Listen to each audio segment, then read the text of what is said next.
Hello everybody, today we're doing an extra video for you. It's totally unplanned, it's totally unedited, it's just filmed on a mobile phone. It's going to be uploaded straight away.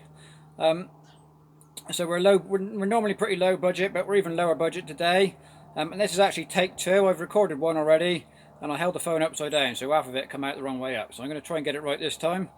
But the purpose of this video, this is obviously we're still on 1200 at the minute. When I did the video on Sunday about changing the gearbox output shaft seal, I had a question come in from a viewer, Noah Saunders. He's got a 1200 he's bought for himself, but the trouble is the back end of his, he got it delivered in boxes and on pallets, and he's had to put it together himself.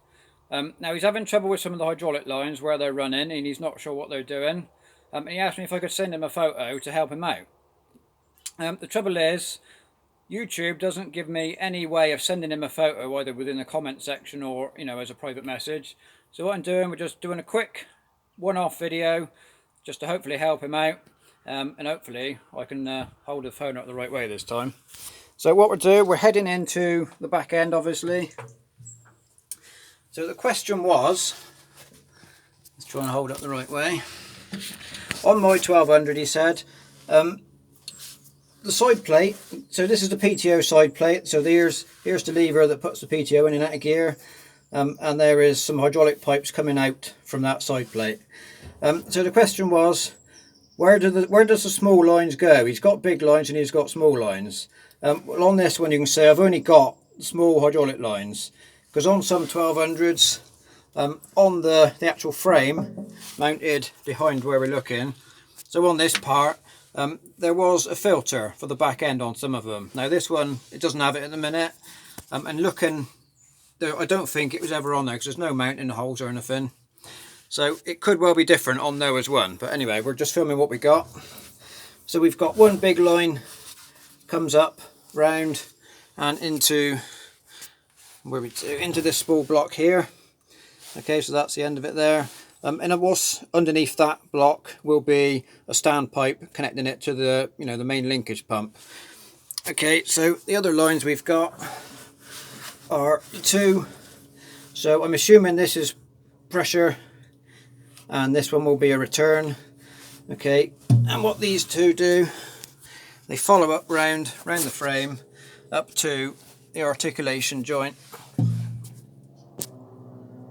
Right, so we've come round to the articulation joint now, and here is the two hoses going down into flexible to cross over, and on the other side we have another flexible hydraulic hose, and that one there is the brake line coming over from the front to the back brakes. So where these two flexible pipes are heading is up in underneath the cab to this pedal here in the centre. So that is the diff lock pedal.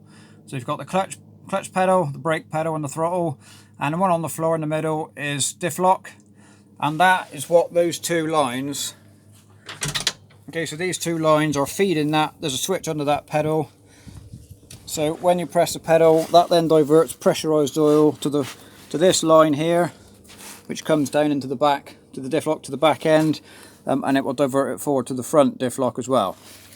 So that's why there's a flow and return always constantly going around these two, and when you press the pedal it pressurizes both diff locks.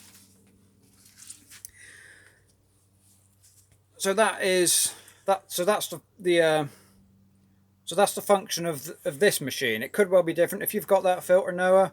It could be different, I don't know, but that's what it is on this one. So hopefully that's answered your question. Give you kind of a pointer of what's on this one anyway. If yours is different, well then we're kind of in trouble.